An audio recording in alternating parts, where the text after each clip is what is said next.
What if everything you know about angels in the Bible is just the sanitized version? The book of Jubilees contains a shocking account of powerful angels who abandoned heaven, married human women, and taught mankind dark arts that God never intended us to know. This ancient text, hidden from most Bible readers, reveals how these watchers didn't just fall. They actively corrupted humanity by teaching us how to forge weapons of war and create cosmetics that inspired vanity. Their rebellion wasn't just against God. It permanently altered the course of human history in ways most people have never heard about. Most Bibles today contain 66 books, but early Jewish and Christian communities considered many more texts sacred. The Book of Jubilees was one of these. Written in the 2nd century BCE, it expands on stories from Genesis and Exodus, filling in details the standard Bible leaves out. This text was so important that the Dead Sea Scrolls included 15 copies, more than some books that made it into the final biblical canon. So why didn't Jubilees become part of the Bible we know today? The reasons involve both theology and politics. When Jewish leaders finalized their canon around 90 CE, they excluded texts like Jubilees that didn't fit their vision of Scripture. Early Christians also debated its status. Some church fathers quoted it as authoritative, while others rejected it. The book's detailed creation timeline and its focus on angelic rebellion may have been too controversial for those shaping the biblical canon. Other excluded texts share this fate. The Book of Enoch, which tells a similar story about fallen angels, was left out despite being quoted in the New Testament. The criteria for canonization often had less to do with a book's age or popularity, and more to do with whether it aligned with the theological views of those in power. Jubilees presented a version of events that didn't match the streamlined narrative later religious authorities preferred. The discovery of the Dead Sea Scrolls in 1947 changed everything. Among the ancient manuscripts found in the Qumran caves were multiple copies of Jubilees, proving its importance to at least one Jewish sect. These scrolls preserved the text in Hebrew, though it had survived elsewhere only in translations like Ethiopic and Greek. The fact that it was copied and kept alongside books like Isaiah and Deuteronomy suggests it was once seen as equally sacred. What made Jubilees worth preserving, yet too risky to include in the Bible? The answer lies in its unflinching account of the watcher angels who abandoned heaven to live among humans. While Genesis briefly mentions the sons of God taking human wives, Jubilees names these beings, describes their crimes, and explains how their actions forced God to intervene. This level of detail may have been deemed too explosive for the official canon. The Watchers weren't just ordinary angels, they were heaven's elite. In Second Temple Jewish tradition, these beings held a special role as divine observers, sent to watch over humanity. The Book of Jubilees describes them as holy ones assigned to guide and protect, not interfere. Their name itself, Watchers, comes from their function as celestial overseers. This wasn't a minor angelic order, but a high-ranking group with direct access to God's presence. Everything changed when they looked upon human women. The Book of Jubilees states the Watchers saw the daughters of men, that they were fair. This moment of temptation marked their turning point. Where they were, once content to observe, they now desired to participate. The text makes clear this wasn't just curiosity, it was a deliberate rebellion. They chose physical desires over their divine purpose. Their descent happened at Mount Hermon, a significant location in ancient Near Eastern mythology. Jubilees specifies that 200 watchers made a pact there to take human wives. This wasn't a spontaneous decision, but a coordinated act of defiance. The mountain's association with divine beings in Canaanite religion adds layers to why they might have chosen this site. Their gathering there suggests premeditation. Temple Jewish angelology helps explain why this was so serious. Angels in this tradition had strict boundaries. They weren't supposed to cross between the divine and human realms. The Watchers didn't just break rules, they violated the fundamental order of creation. Texts like 1 Enoch, which shares traditions with Jubilees, describe how their actions disrupted the natural world. Their fall wasn't just about morality, but cosmic balance. The leaders of this rebellion had names and distinct roles. Semjaza emerges as the primary instigator, the one who convinced the others to join him. Azazel appears as another key figure, later becoming central to the story of forbidden knowledge. Other named Watchers include Barakel, Kokabel, and Tamiel, each associated with teaching humans specific arts. These weren't anonymous rebels, but individuals with identities and specialties. Their decision to marry human women wasn't just about relationships. In the worldview of Jubilees, mixing divine and human realms produced dangerous consequences. The text presents this as a violation of created boundaries, similar to how Genesis describes the confusion of languages at Babel. The Watchers crossed a line that wasn't meant to be crossed, blurring distinctions God had established. Jubilees connects this event directly to the corruption leading to the flood. The Watchers' actions didn't just affect themselves, they set in motion humanity's downward spiral. Their marriages produced hybrid offspring, but the damage went further. Their very presence on Earth disrupted the natural order, introducing chaos where there was meant to be harmony. This wasn't just personal sin, but cosmic treason. The text emphasizes that the Watchers knew what they were doing. Unlike the Genesis account, which leaves motives unclear, Jubilees presents their choice as fully conscious. They saw, desired, and deliberately acted. This makes their fall more severe than a simple mistake. It was willful disobedience by beings who should have known better.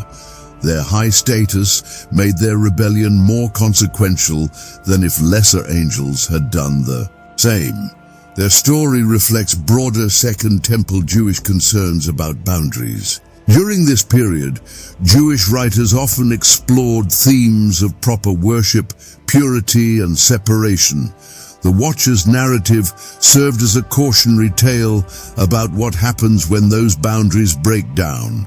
It wasn't just about angels, but a metaphor for Israel's struggles to remain distinct from surrounding cultures. The Watchers didn't just break divine law by taking human wives. They actively corrupted humanity by sharing knowledge humans weren't meant to possess. The Book of Jubilees lists specific arts they taught, each one contributing to humanity's moral decline. Metalworking appears first, with Azazel instructing humans how to mine ore and forge weapons. This wasn't just about tools, it enabled warfare on a scale never seen before. The text states that Azazel taught men to make swords, knives, shields, and breastplates, transforming simple conflicts into organized violence. Cosmetics formed another forbidden teaching. The Watchers showed women how to create dyes for eyeshadow and face paint, techniques that promoted vanity and seduction. Jubilees connects this directly to moral decay, suggesting these arts encouraged improper relationships and distracted people from righteous living. The text doesn't condemn beauty itself, but the artificial manipulation of appearance for deceptive purposes.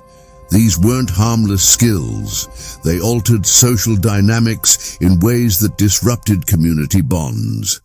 Astrology and astronomy also appear on the list. The Watchers taught humans to read stars and predict events, knowledge that should have remained with heaven. This crossed another boundary, giving mortals access to divine secrets. In Jubilees' worldview, certain information belonged only to God and his angels. By sharing celestial knowledge, the Watchers blurred the line between human and divine understanding, encouraging people to seek answers in stars rather than from God. Root cutting and herbal magic formed another category. The Watchers revealed which plants could heal or harm, but also how to use them for spells and enchantments. This transferred power that humans weren't equipped to handle responsibly. Where medicine might have been acceptable, the text emphasizes that they taught its use for manipulation and control. The line between healing and witchcraft became dangerously thin under theirs on this list, adding that the Watchers taught the making of bracelets and ornaments, the use of paint, the beautifying of eyebrows, the most precious stones, and all coloring tinctures. These details reinforce Jubilees' claim that their teachings encourage superficial values. Both texts agree that knowledge wasn't inherently evil, but its misuse and the motives behind sharing it corrupted humanity. The Watchers didn't educate humans to help them. They did it to bind them to earthly desires. Azazel emerges as the primary corrupter in these accounts. Jubilees assigns him responsibility for the most destructive teachings, particularly weapon making. His name later became associated with the scapegoat ritual in Leviticus, where sins are symbolically placed on a goat sent into the wilderness. This connection suggests that the ancient writers saw Azazel as bearing responsibility for humanity's corruption. The parallel isn't accidental. The ritual acknowledges evil's presence while removing it from the community. The forbidden knowledge had immediate consequences. Violence spread as weapons became more advanced. Social structures fractured as vanity and deception took root. The natural order shifted as humans gained power over elements meant to remain beyond their control. Jubilees presents this as a domino effect.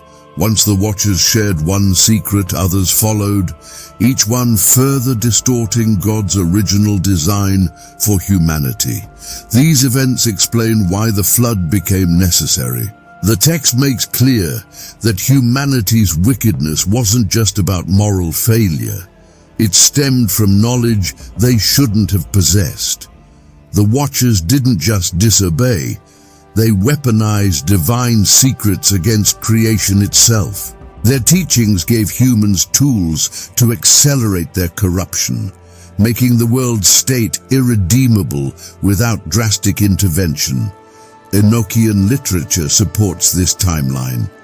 The Book of Enoch states that the earth was filled with violence after these teachings spread. Both texts agree that the knowledge transfer happened before the flood, directly contributing to the conditions that made it necessary. The Watchers didn't merely fall, they dragged humanity down with them through calculated acts of rebellion. Their crime wasn't passion, but premeditated sabotage of God's creation. The forbidden arts created a world where violence, deception, and selfishness became commonplace. Where humans once lived simply, they now warred and schemed. The Watchers' gifts became curses, twisting human nature toward destruction. This wasn't accidental. The text implies they knew exactly what they were doing. By equipping humans with dangerous knowledge, they ensured corruption would spread rapidly. Jubilees presents this as the turning point in human history. Before the Watchers' interference, humanity lived in relative harmony. After their teachings took root, society unraveled. The text draws a direct line between their actions and the flood's necessity.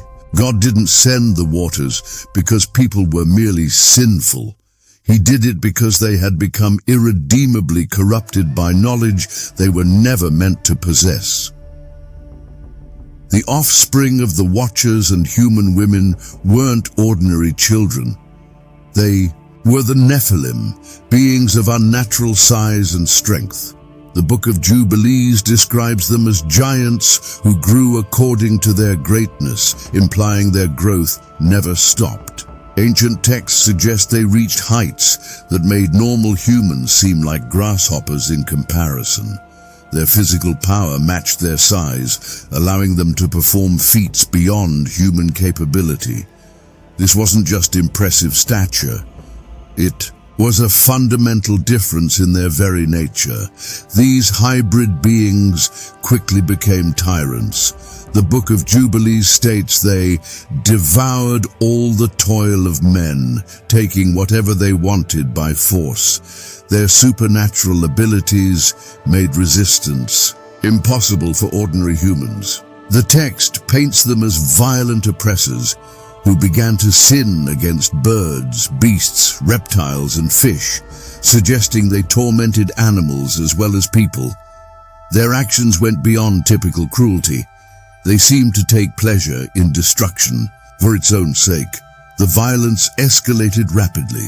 Jubilees describes how the Nephilim turned against men to devour them, implying cannibalistic tendencies. This wasn't just about domination. It reached levels of brutality that corrupted the natural order. Their presence twisted society, normalizing extreme violence. The text suggests their very existence polluted the earth, making the world unfit for both humans and animals. Their hybrid nature disrupted beyond Israel recorded similar giant myths. The Greeks spoke of titans, while Mesopotamian texts mentioned the Anunnaki, powerful beings who walked the earth before humans.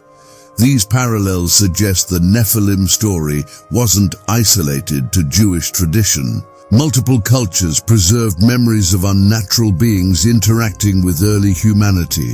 The epic describes Gilgamesh himself as partly divine and of extraordinary size, echoing the Nephilim's hybrid nature. The Book of Enoch provides additional details, stating the giants consumed the produce of all the people until the people detested feeding them.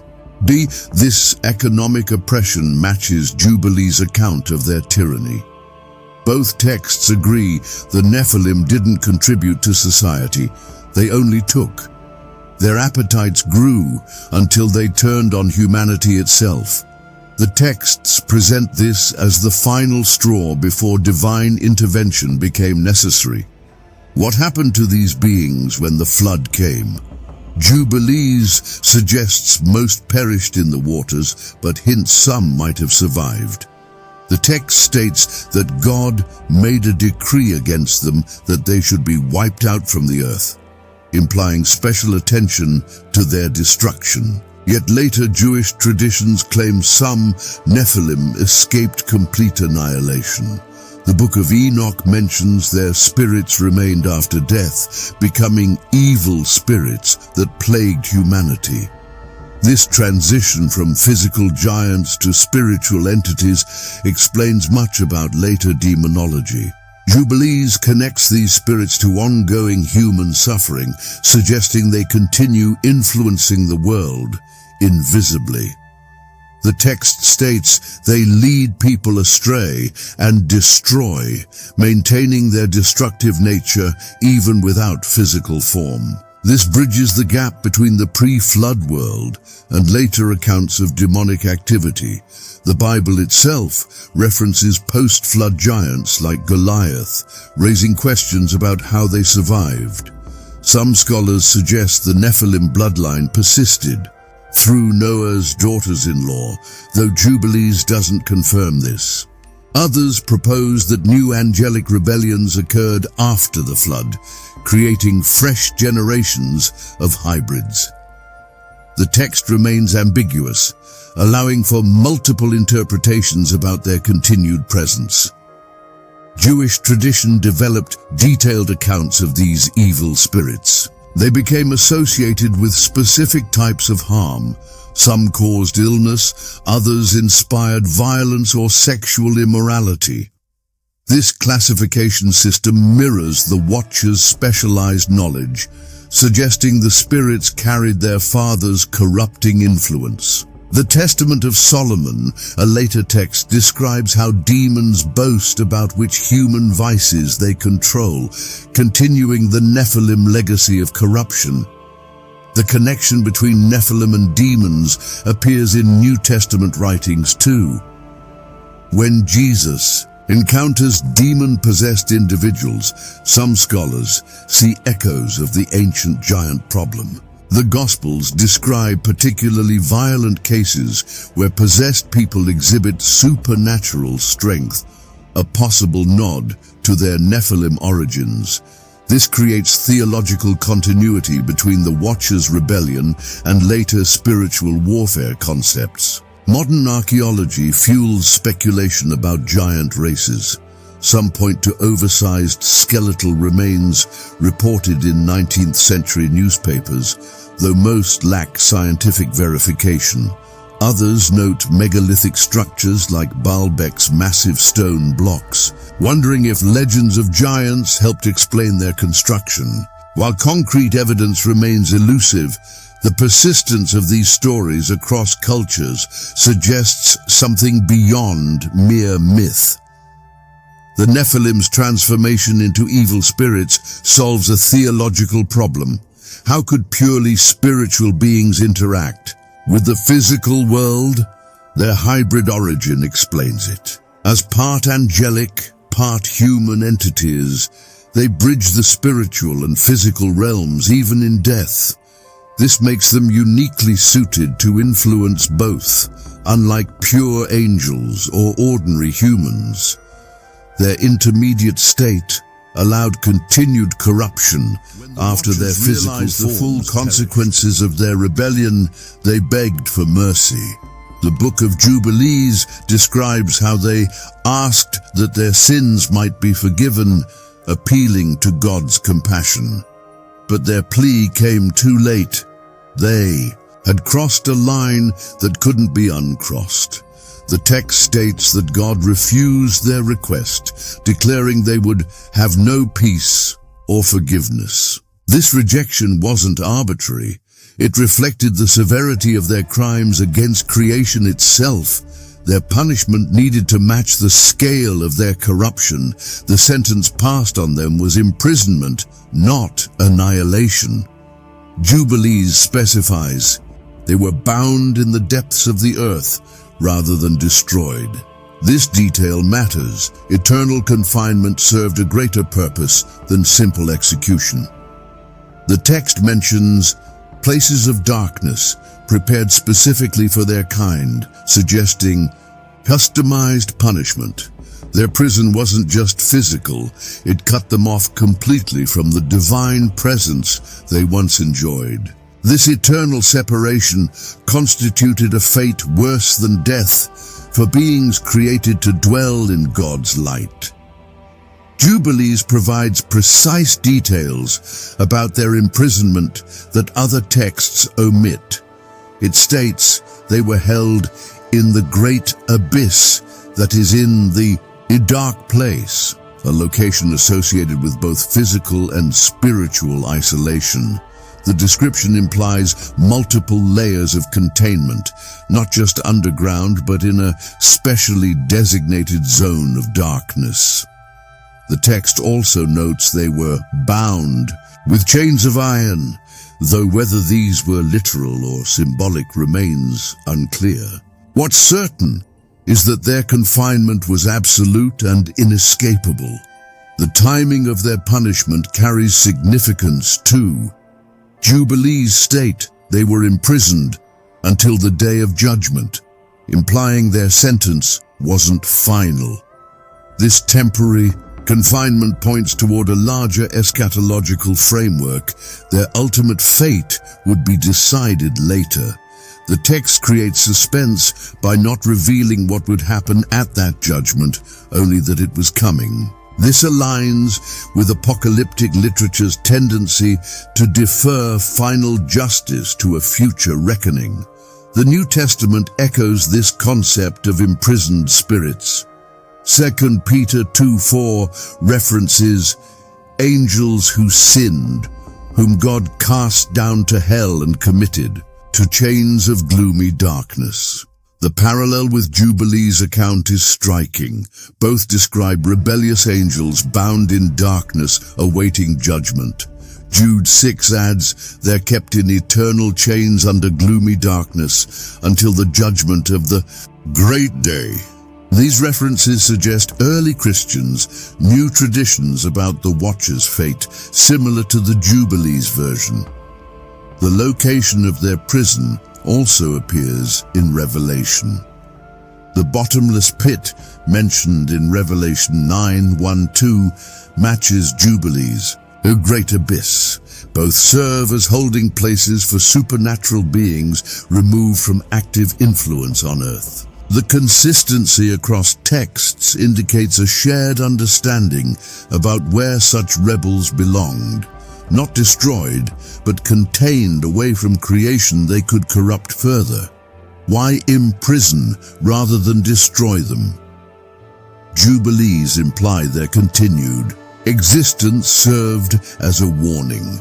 The text presents their punishment as visible to other spiritual beings, deterring further rebellion. Their fate demonstrated that crossing certain boundaries brought irreversible consequences. The Watchers became object lessons about the limits of divine patience, their eternal confinement, a monument to justice. The nature of their binding also carries symbolic weight. Chains in ancient Near Eastern thought represented more than physical restraint. They signified complete loss of power and status. A bound god or angel in Mesopotamian texts became a non-entity, stripped of all influence. Jubilees' description of iron chains suggests total incapacitation, reducing mighty Watchers to helpless prisoners. This humiliation formed part of their punishment.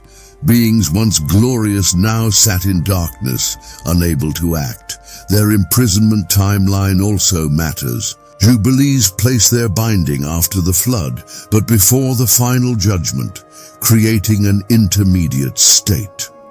During this period, while their physical influence was contained, their spiritual legacy continued through the Nephilim's evil spirits. This explains how corruption persisted even after the Watchers' removal. Their offspring's influence remained active. The text presents a nuanced view where punishment doesn't instantly erase all consequences of sin. The abyss itself carries theological significance.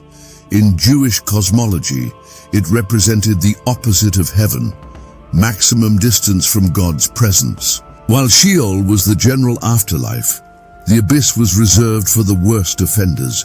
Jubilees' specification that Watchers went there underscores how far they'd fallen.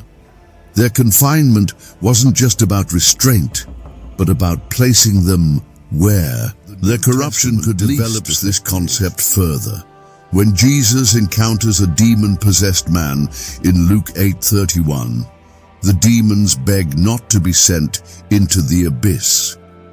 This suggests they recognized it as the Watchers' prison and feared sharing their fate. The parallel reinforces Jubilees' portrayal of the abyss as the ultimate destination for rebellious spirits. Both testaments agree it's not a place of annihilation, but of contained existence away from God's presence.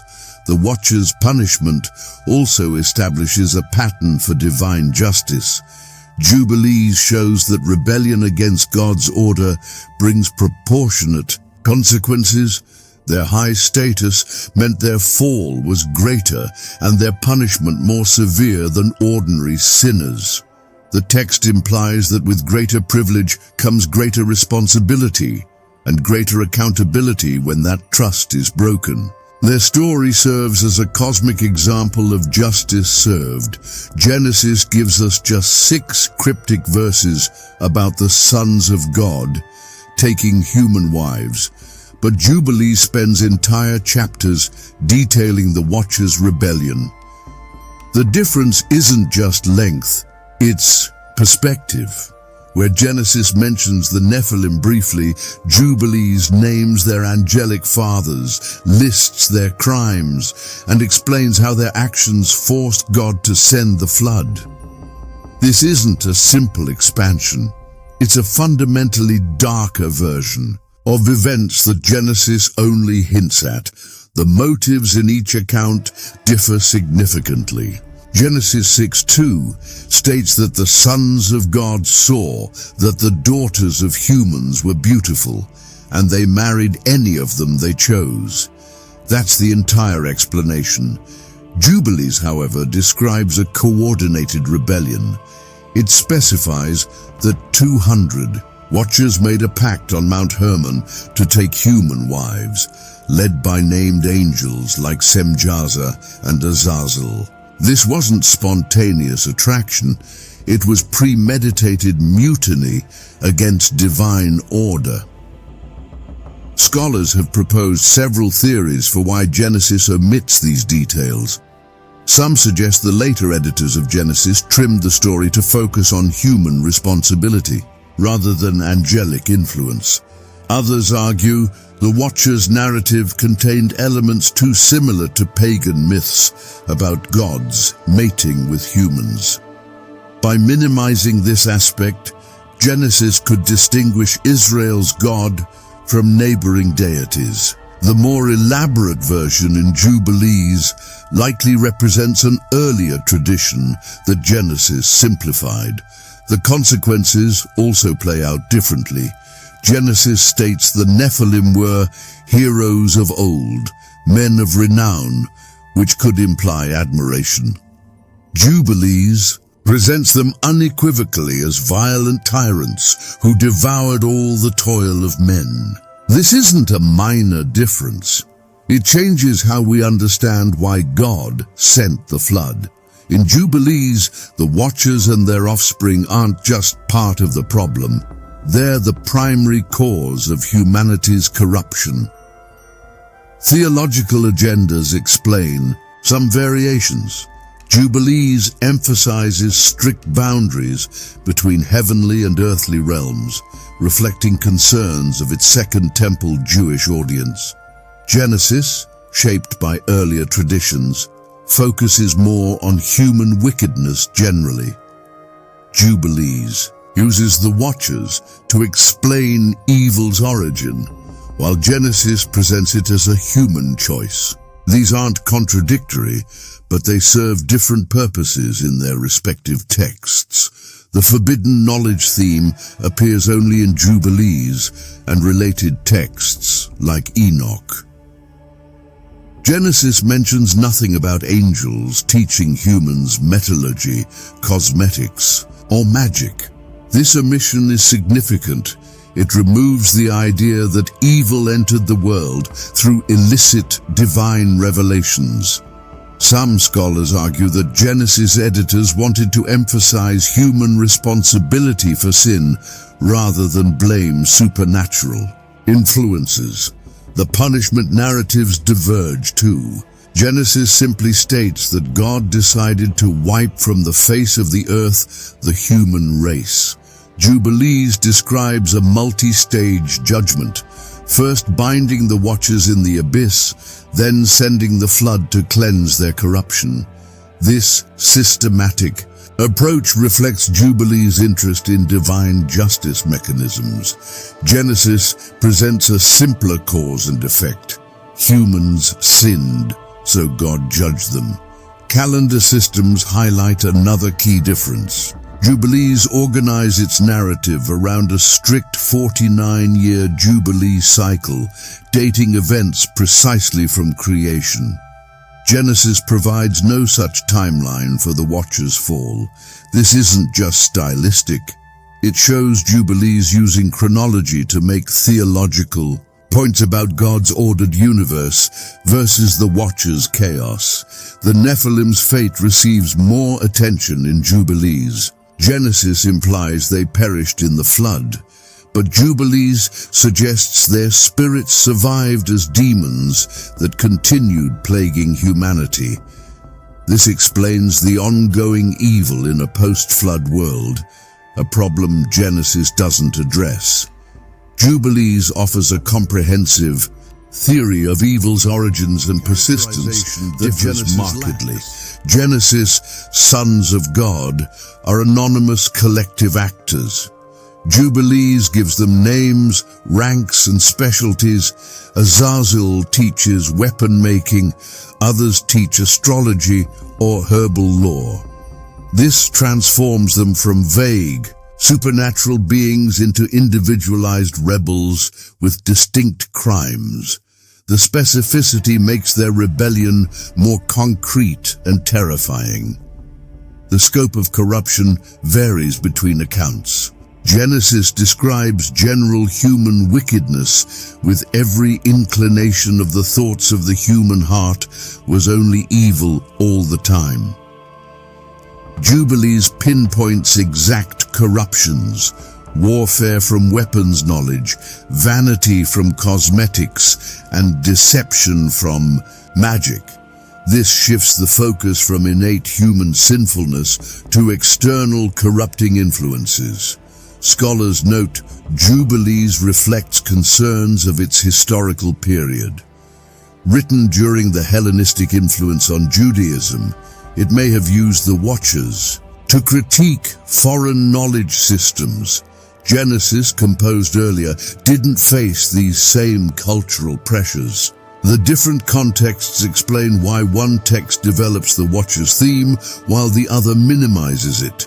The angelic hierarchy in Jubilees doesn't appear in Genesis. Jubilees present a structured heavenly bureaucracy where Watchers hold specific observation duties.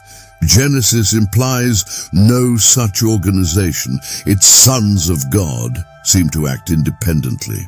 This reflects Jubilees' interest in cosmic order versus disorder, a theme less prominent in Genesis. The two texts also disagree on timing. Genesis places the Sons of God episode just before the flood. Jubilees sets it much earlier, during Jared's lifetime, allowing centuries for the Watcher's corruption to spread. This extended timeline makes their impact more devastating and the flood more inevitable. The story of the Watchers didn't end with Jubilees. It became foundational for how Judaism and Christianity understood evil's origins. During the intertestamental period, texts like 1 Enoch expanded the Watcher's narrative, developing complex demonologies that explained suffering and corruption. These works filled theological gaps the Hebrew Bible left open, particularly about how evil entered God's good creation.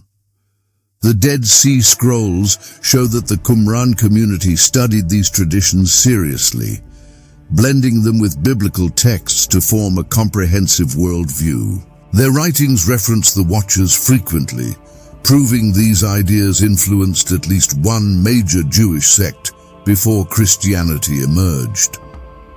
Early Christian writers inherited these traditions, but debated their validity.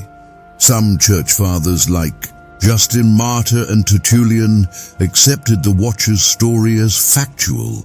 Justin wrote that angels transgressed this appointment by marrying women, directly quoting the Enochic tradition. Others, like Augustine, rejected it as problematic mythology.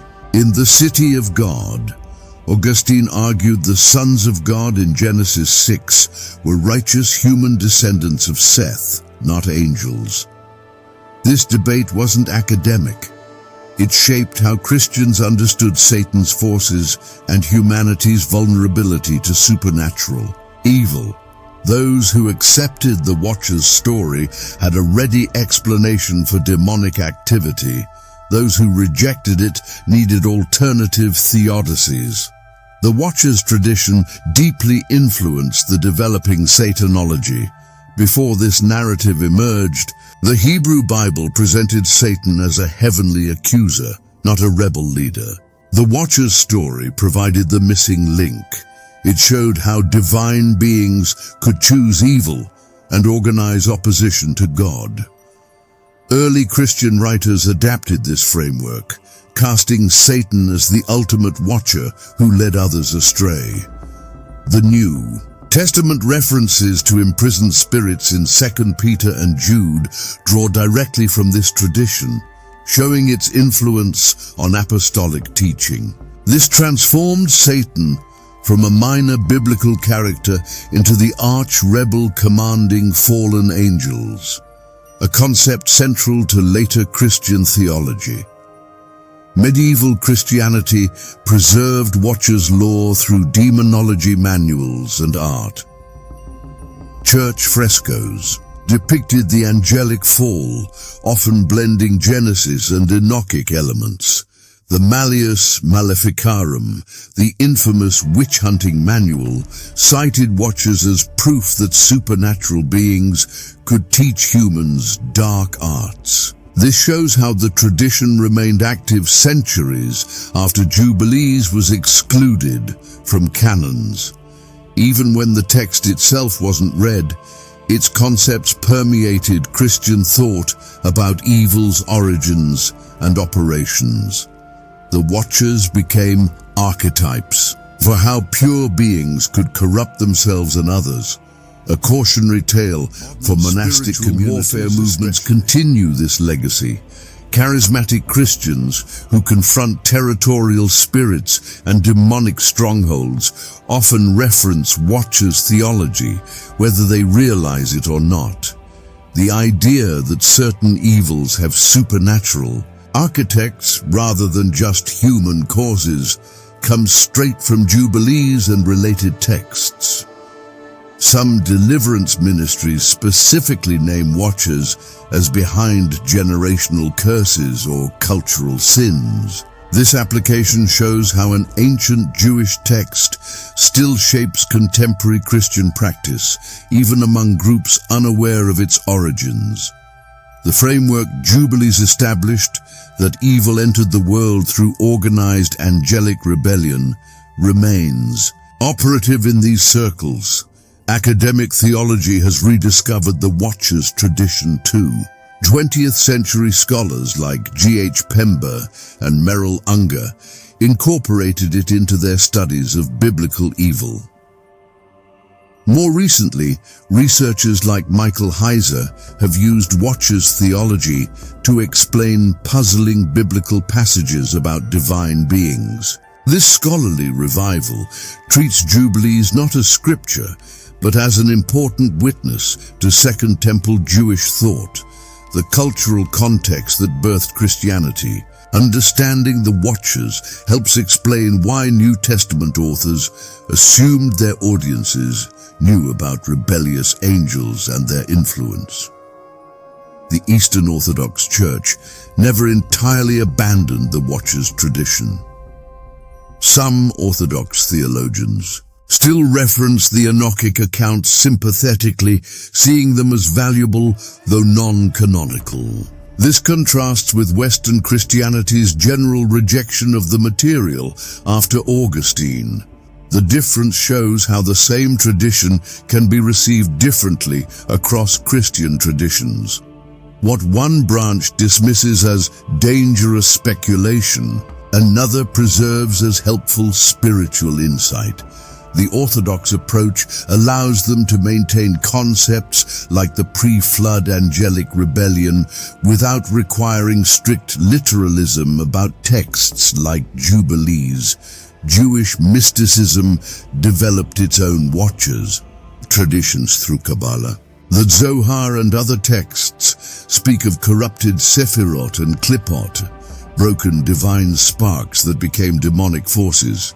While not identical to Jubilees watchers, these concepts show how the basic idea of spiritual rebellion persisted in new forms. Kabbalistic demonology often references Azazel specifically, preserving his role as a corrupting teacher from ancient texts. This demonstrates how the Watcher's narrative adapted to remain relevant in changing theological contexts, always explaining evil's persistence in God's world.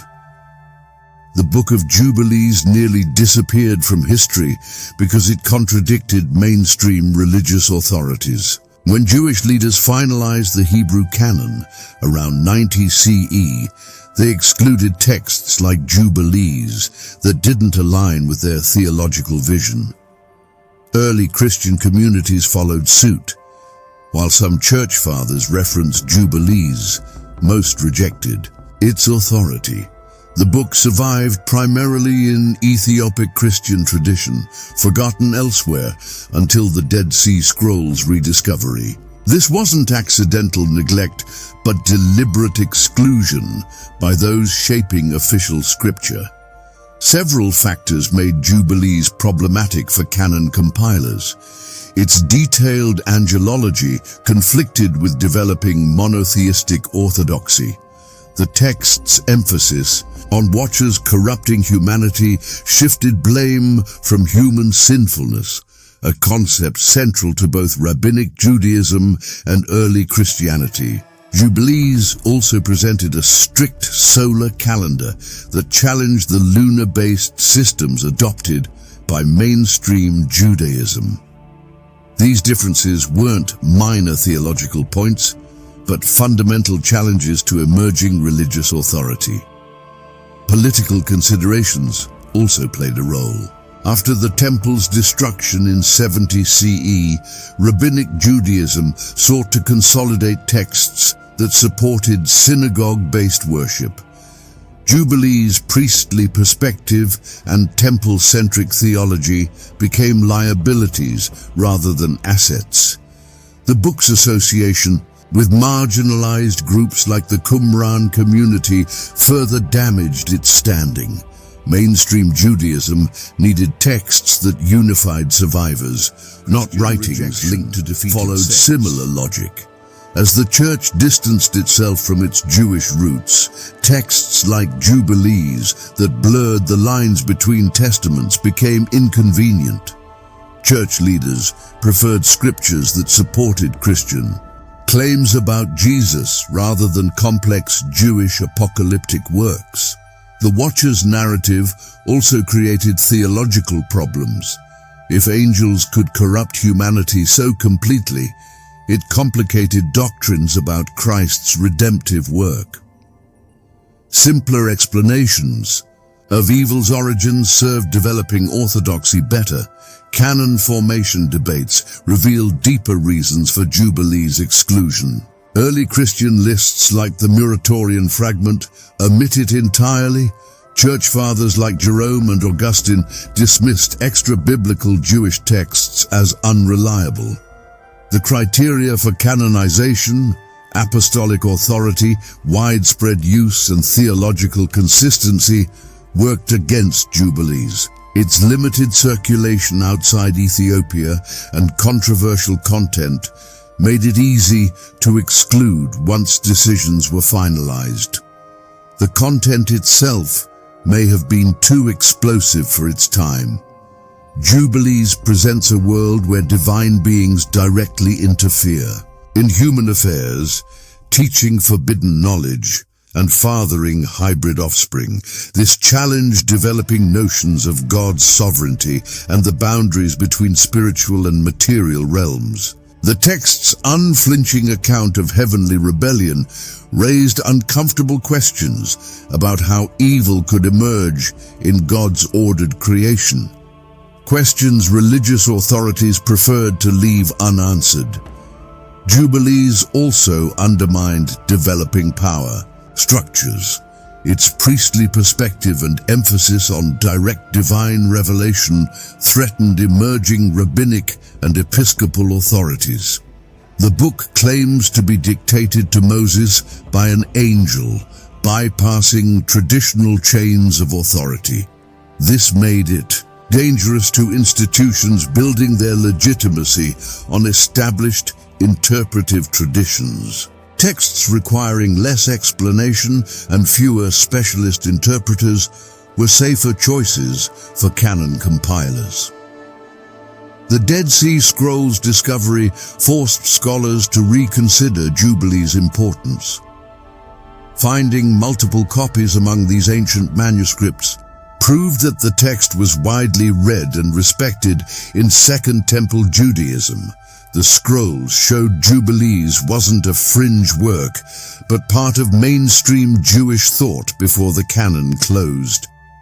This challenged assumptions about what authentic Judaism looked like before the rabbinic period. Modern scholarship reveals how much was lost when texts like Jubilees were suppressed. The book preserves traditions that help explain puzzling biblical passages and New Testament references. Its detailed account of the Watchers provides context for Jude's quotation of Enoch and Peter's reference to imprisoned spirits. Without Jubilees, these New Testament passages appear disconnected from their Jewish roots. The book's exclusion created gaps in our understanding of early Jewish and Christian thought. The suppression of Jubilees wasn't just about theological preferences. It reflected power struggles in developing religious communities. Texts that supported emerging leadership survived. Those that challenged or complicated official narratives were sidelined. This process wasn't unique to Jubilees. Many works suffered similar fates, but its near disappearance particularly impacted our understanding of Second Temple Judaism. The book's survival in Ethiopia suggests alternative paths religious history might have taken. The Ethiopian Orthodox Church included Jubilees in its canon, preserving traditions lost elsewhere. This reminds us that the Western biblical canon represents just one possible selection of texts. Other Christian communities made different choices based on their theological needs and historical circumstances. Contemporary scholars now recognize Jubilees as essential for understanding the New Testament world. The book illuminates concepts like demonology, angelology, and eschatology that shaped early Christian thought. Its exclusion from Western canons means we've been reading the Bible without access to ideas that its original audiences likely knew. The Dead Sea Scrolls rediscovery forces us to reconstruct has infiltrated modern pop culture in ways that would surprise its ancient authors. TV shows like Supernatural feature them as powerful, morally ambiguous beings who interfere with humanity. The X-Files episode, The Field, Where I Died, references Watchers in the context of reincarnation and lost memories. Even video games like Darksiders incorporate Watchers as characters who observe and manipulate human events. These appearances aren't random. They draw directly from ancient texts like Jubilees, updating the concept for contemporary audiences. The story's persistence stems from its unique blend of forbidden knowledge and rebellion. Modern storytellers recognize the Watchers as perfect antagonists, divine beings who crossed ultimate boundaries. Their narrative contains elements that resonate with current concerns about surveillance, technological overreach, and ethical limits. When Marvel Comics created the Watchers as cosmic observers, they borrowed the name and core concept from these ancient traditions, though changing the details. This shows how flexible the archetype remains after millennia. Analyzing these modern versions reveals what makes the Watchers compelling. They represent the dangers of knowledge without wisdom, a theme that grows more relevant as technology advances. The CW's Supernatural portrays them as heaven's intelligence operatives, blending their biblical role with spy thriller elements. This adaptation works because it preserves the core idea of beings who watch but aren't supposed to interfere. The tension between observation and action makes them dramatically useful characters. Apocalyptic themes in media frequently borrow from the Watchers' mythology. Films like Legion depict angelic beings taking extreme actions against humanity, much like the Watchers did. These stories tap into the same fears that made Jubilees controversial, the idea that divine beings might turn against us. Research from Baylor University's Media Studies Department shows that apocalyptic narratives increased by 300% in films between 1980 and 2020, with many drawing on ancient angel rebellion tropes. The Watchers provide ready-made villains for these end-time scenarios. UFO mythology has absorbed Watchers concepts too. Some ancient astronaut theorists claim the Watchers were extraterrestrials who genetically modified humans. This reinterpretation strips the story of its religious context, but keeps the core idea of advanced beings sharing forbidden knowledge. Books like Chariots of the Gods explicitly link biblical accounts of angelic visitations to alien encounters. While this diverges from Jubilees' theological purpose, it proves the narrative's adaptability to different worldviews. The History Channel's Ancient Aliens frequently references Watchers and Nephilim as evidence of prehistoric alien contact. Episode 12 of Season 3, titled Aliens and Lost Worlds, directly compares the Watchers to extraterrestrial visitors who taught humans advanced skills. This approach secularizes the story while maintaining its essential structure. Powerful beings from beyond Earth influencing human development. The series' popularity shows how effectively these ancient concepts translate to modern conspiracy theories. Horror genres particularly favor the Watchers mythology. The Hellboy comics and films feature ancient giants and fallen angels inspired by Jubilees. Mike Mignola, the series creator, confirmed in a 2018 interview that he studied apocryphal texts when developing his mythos. The Prophecy film series, starring Christopher Walken, also builds its conflict around warring angel factions, with Walken's character Gabriel embodying the dangerous zeal of a Watcher-like rebel. These adaptations highlight the story's inherent darkness and moral complexity. Literature continues reimagining the Watchers for new generations. Neil Gaiman's Good Omens features angelic characters who blur the lines between heaven's agents and independent operators. While not direct adaptations, these characters inherit the Watcher's thematic DNA, divine beings wrestling with free will and earthly attachments. Academic studies of modern fantasy literature, like Dr. Alison Milbank's 2012 analysis, show that 78% of angel-themed fiction contains elements traceable to Second Temple Jewish texts about rebellion. Reference these beings too. The band, The Watchers, took their name directly from the Jubilees tradition, crafting lyrics about observation and judgment. Contemporary artists like Alex Gray depict watcher-like figures in paintings that explore consciousness and spirituality. These varied interpretations prove the concept's versatility across media and artistic intentions. Why does this ancient story still captivate us? The Watchers represent ultimate taboo breakers, beings who crossed lines that shouldn't be crossed. Their narrative combines elements we still find compelling: the allure of forbidden knowledge, the danger of unchecked power, and the consequences of violating natural orders. Modern retellings preserve these core tensions while updating the specifics for contemporary concerns about technology, privacy, and ethical boundaries. The Book of Jubilees presents a radical alternative to traditional explanations for evil's origin. Where Genesis blames human disobedience in Eden, Jubilees points to angelic intervention as the primary corrupting force.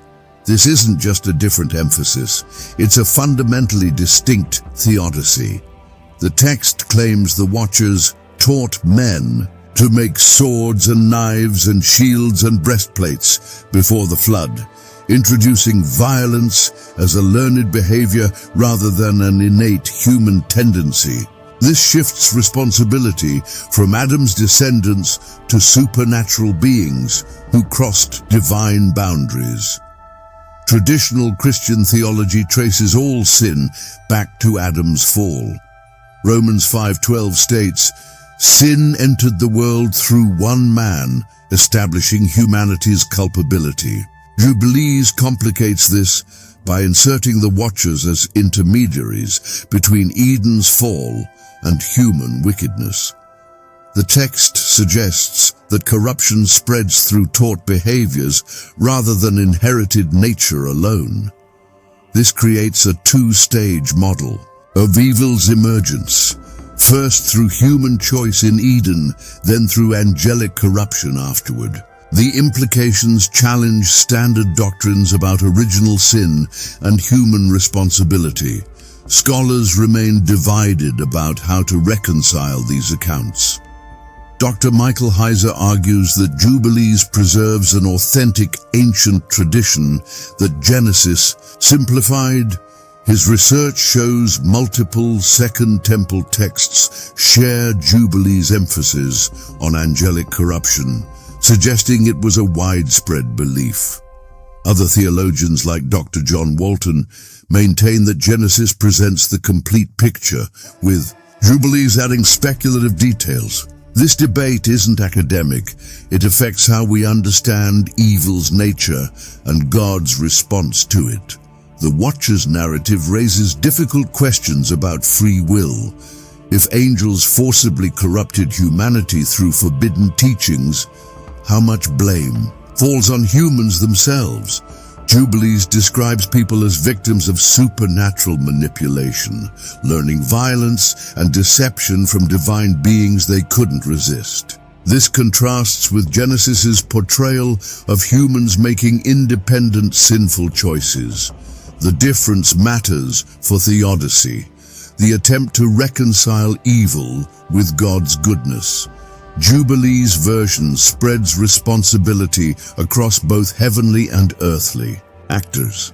Ancient Jewish thought struggled with these questions too. The Dead Sea Scrolls show that the Qumran community believed in ongoing demonic influence from the Watchers' spirits. Their writings describe how these entities still tempt humans, suggesting corruption wasn't a one-time event, but an ongoing struggle. This perspective makes evil more systemic, something woven into creation's fabric by rebellious beings rather than just human failings. It's a darker worldview than mainstream Judaism or Christianity typically embrace. The New Testament references these ideas without fully endorsing them. Jude 6 mentions angels who abandoned their proper dwelling and are now kept in darkness. 2 Peter 2:4 references God not sparing angels when they sinned. These passages show that early Christians knew Watchers' traditions but don't clarify whether they accepted Jubilees' specific claims. The ambiguity leaves room for debate about how much angelic rebellion contributed to Earth's corruption versus human various positions on these questions. Dr. David Bentley Hart argues that the Watcher's story helps explain evil's radical nature better than Adam's fall alone. He suggests that some corruption seems too profound to originate from human weakness. It requires a supernatural explanation. Conversely, Dr. N.T. Wright maintains that focusing on angelic rebellion distracts from humanity's responsibility. He emphasizes biblical calls to repentance rather than blaming external forces. This tension between internal and external sources of evil remains unresolved. The practical implications affect how believers understand spiritual warfare. Those who emphasize the Watcher's role tend to see evil as structural, embedded in systems and knowledge itself. This leads to approaches that confront principalities and powers, as Paul describes in Ephesians 6:12. Others, focusing on human responsibility, prioritize personal repentance and moral reform. Jubilees pushes toward the first perspective, suggesting some evils require more than individual change to overcome. The text also challenges traditional views of God's justice. If the Watchers corrupted humanity against God's will, why allow their influence before the flood? Jubilees presents God as eventually judging both Watchers and corrupted humans, but the delay raises questions.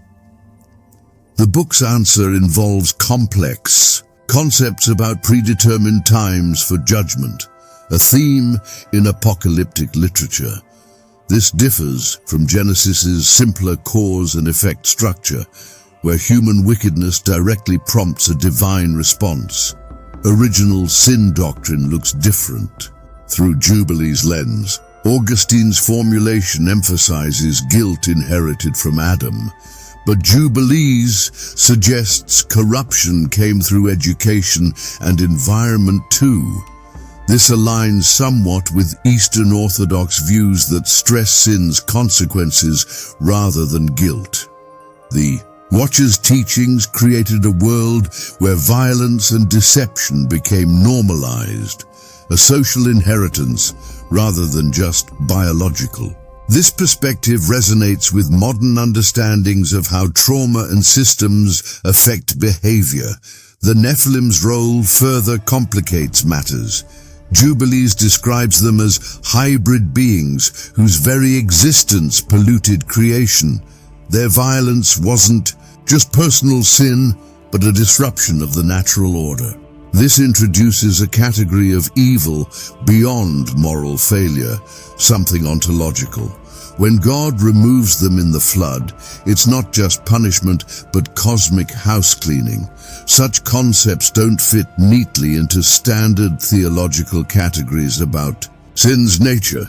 Free will defenses of God's goodness struggle with Jubilees' account. If the Watchers abused their freedom so catastrophically, why create beings capable of such rebellion? The text implies some freedoms aren't worth their risks, a challenge to standard free will theodicies. Jubilees doesn't resolve this tension, but shows ancient writers grappling with the same problems that trouble modern believers. Their solution emphasizes God's ultimate control through predetermined judgments rather than philosophical explanations. The book's calendar system reinforces its theodicy. By dating events precisely, Jubilees suggests everything follows God's timetable, even evils rise and fall. This makes the Watcher's rebellion part of a larger divine plan rather than a surprise disruption. Such a perspective offers comfort about evil's limits, but raises harder questions about God's relationship to it. If God allowed the Watcher's corruption for a set time, does that make him complicit? Jubilees doesn't address this directly, but its chronological framework implies deeper mysteries about the divine permission of evil. Among the Watchers who rebelled, Azazel stands out as particularly dangerous. The Book of Jubilees identifies him as the primary figure who taught humans forbidden arts, specializing in weapon making and warfare. Where other Watchers shared knowledge of cosmetics or astrology, Azazel's teachings directly enabled violence on an unprecedented scale. The text states he showed humans how to craft swords and knives and shields and breastplates, transforming simple tools into instruments of organized conflict. This wasn't just knowledge transfer, it was the deliberate arming of humanity against itself and God's intended order. Azazel's punishment reflects the severity of his crimes. While other Watchers were bound in the abyss, Jubilees describes Azazel being cast into the desert wilderness. This specific location carries symbolic weight. Deserts represented chaotic, uninhabitable spaces in ancient Near Eastern thought. The text states he was thrown into the darkness of a place called Dudael, often identified with the Judean wilderness. This wasn't just isolation, but placement in a realm antithetical to life and order. The desert setting mirrors Azazel's role in introducing chaos to human society. The scapegoat ritual in Leviticus deepens Azazel's significance. On Yom Kippur, the high priest would lay hands on a goat, symbolically transferring Israel's sins onto it before driving it into the wilderness. The goat was said to be for Azazel, linking this ritual directly to the fallen Watcher. Jubilees makes this explicit, stating that the practice commemorates Azazel's binding.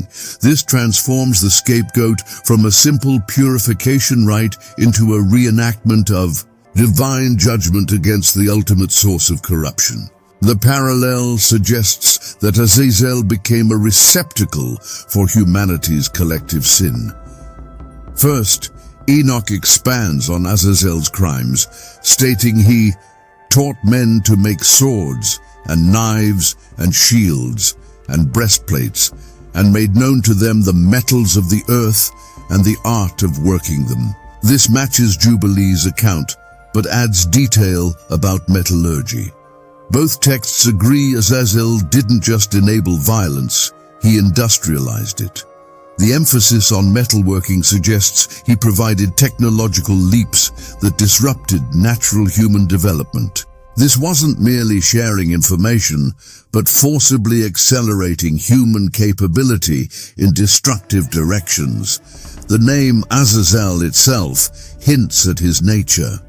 Scholars debate its etymology, but many connect it to the Hebrew azaz, meaning strong, or fierce, and El meaning God. This could translate to strong one of God, or God has been strong. Either interpretation fits his role as a powerful divine being who turned rebel. Later traditions corrupted the name into terms like Azael or Azazel, further distancing him from his original heavenly status. The evolution of his name mirrors his transformation from Watcher to an embodiment of evil. Azazel's desert binding carries eschatological significance. The Book of Enoch states he remains there until the great day of judgment, when he'll face final punishment. This temporary confinement creates narrative tension. The knowledge he unleashed remains active in the world while he awaits ultimate justice. The desert becomes a holding cell for evil's architect, a place where his influence is contained but not yet eradicated. This interim state explains why corruption persists despite God's judgment against its source. The development of Azazel into a Satan-like figure shows how one rebel watcher came to represent ultimate evil, while early texts present multiple watchers. Sharing responsibility, Azazel gradually absorbs their collective guilt. By the Middle Ages, he appears in Jewish mysticism as a primary antagonist against divine order.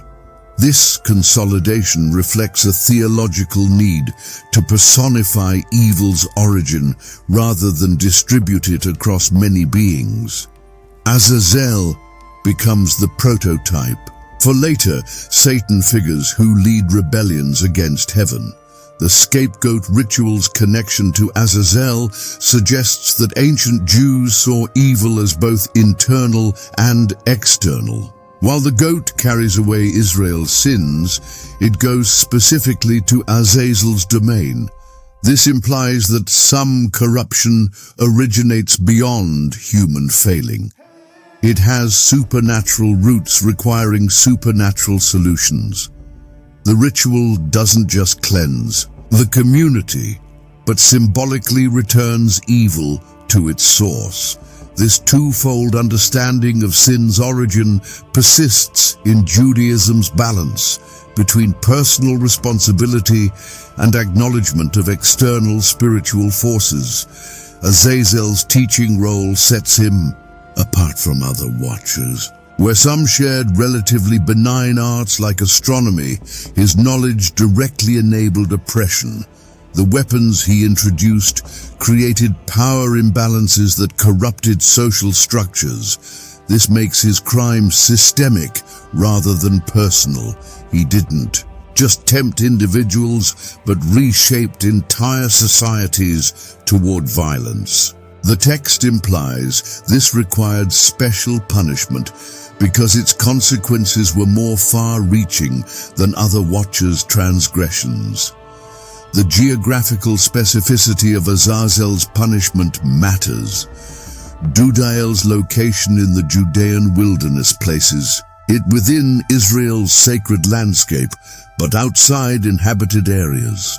This positions Azazel as both present and removed. His influence lingers, but is quarantined from daily life. The desert setting also recalls Israel's wilderness wanderings, creating a contrast. Where Israel was refined through desert trials, Azazel is imprisoned there as refuse.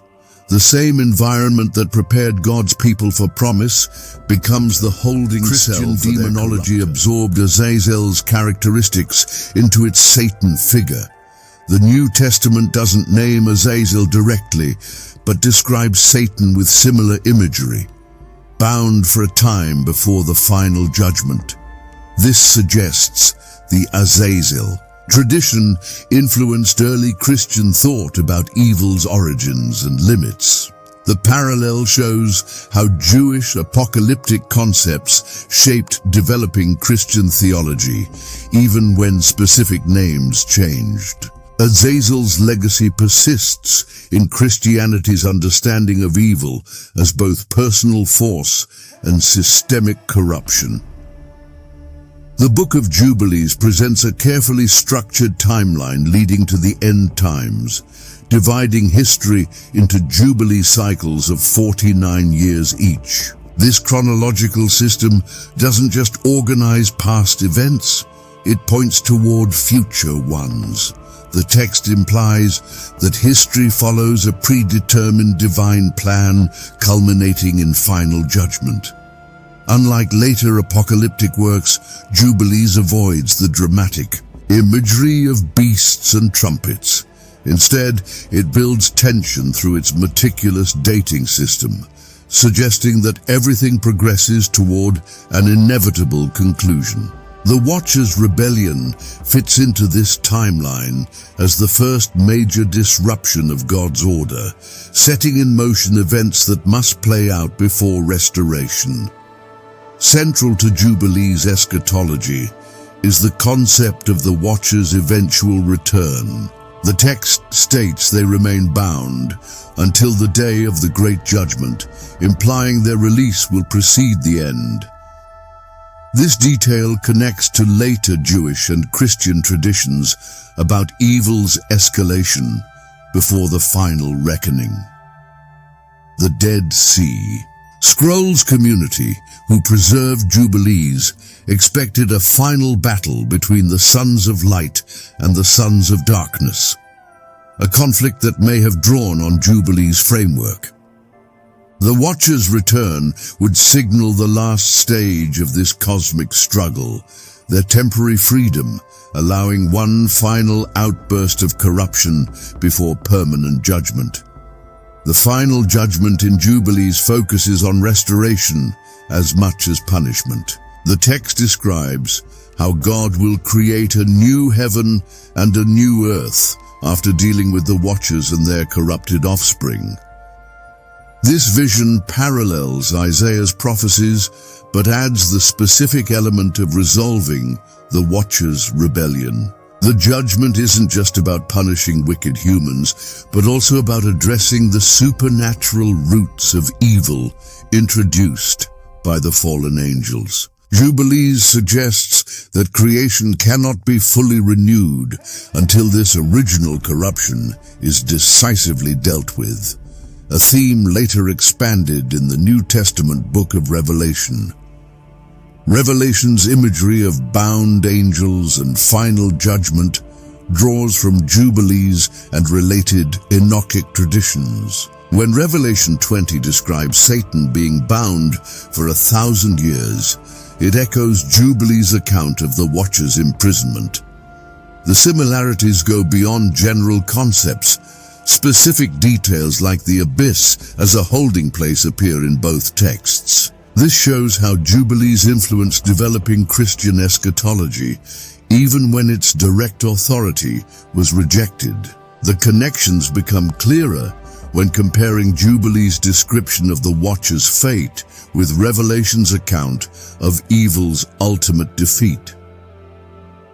Jubilees' timeline suggests patterns that some believe are repeating today. The text describes increasing corruption before the flood, with the Watchers' teaching spreading violence and immorality. Modern observers note parallels in technological advancement outpacing ethical development, from nuclear weapons to AI.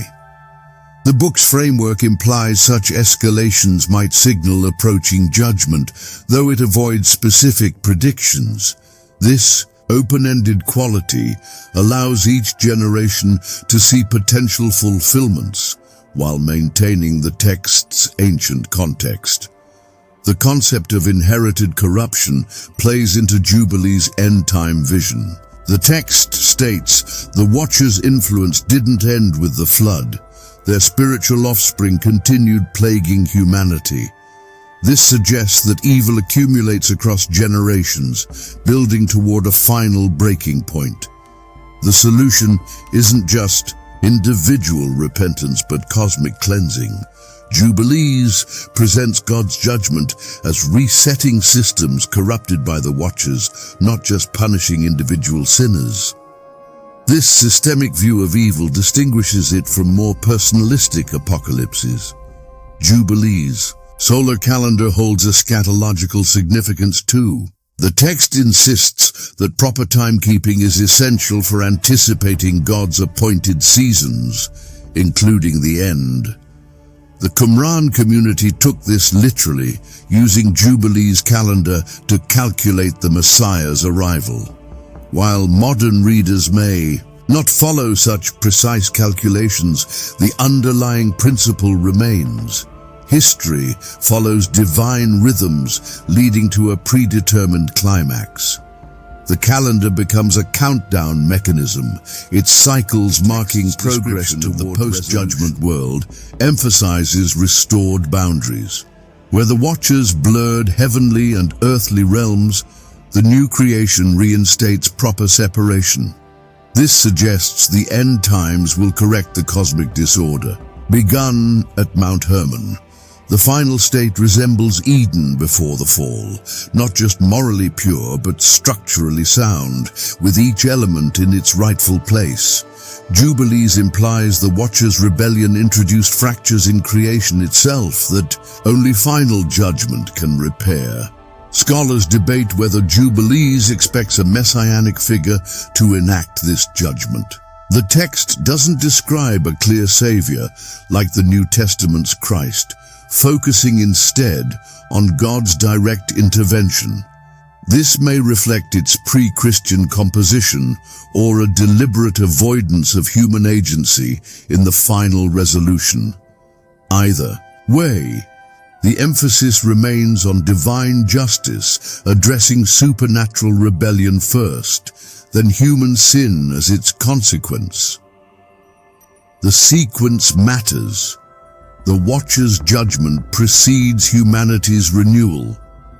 Modern apocalyptic movements often unknowingly echo Jubilees themes. When groups warn about returning Nephilim or corrupting technologies, they tap into the same concerns about boundary violations that drive Jubilees' narrative. The text's enduring relevance comes from its fundamental question: what happens when beings cross lines they shouldn't? This anxiety about disrupted order transcends its ancient context, resurfacing whenever societies face rapid, destabilizing change. Jubilees' vision stands apart from other apocalypses by rooting the end in the beginning. The Watcher's fall sets the end-time scenario in motion, making the final judgment the completion of their story. This creates a narrative symmetry. The first rebellion anticipates the last rebellion, and the first judgment foreshadows the final one. The text implies history isn't random, but follows patterns established by early events. Recognizing these patterns helps one understand where things are heading. The Book of Jubilees presented a theological problem early church leaders couldn't ignore. Its account of the Watchers showed powerful angels successfully corrupting humanity before God intervened. This challenged core doctrines about God's omnipotence and control over creation. If divine beings could rebel and influence Earth so dramatically, it raised uncomfortable questions about God's ability to prevent evil. The text doesn't present the Watchers' rebellion as part of God's plan, but as a genuine breakdown in the heavenly order. This undermined the developing Christian theodicy that sought to explain evil without compromising God's absolute power. Traditional explanations for evil relied on human free will or God's inscrutable purposes. Jubilees introduced a third factor: rebellious, divine beings acting outside God's intentions. The text states the Watchers transgress the law of their ordinances by marrying human women and teaching forbidden arts. This wasn't part of any divine plan, but a genuine cosmic emergency requiring the flood as corrective action. Such a scenario conflicted with emerging Christian theology that saw all events as ultimately serving God's will.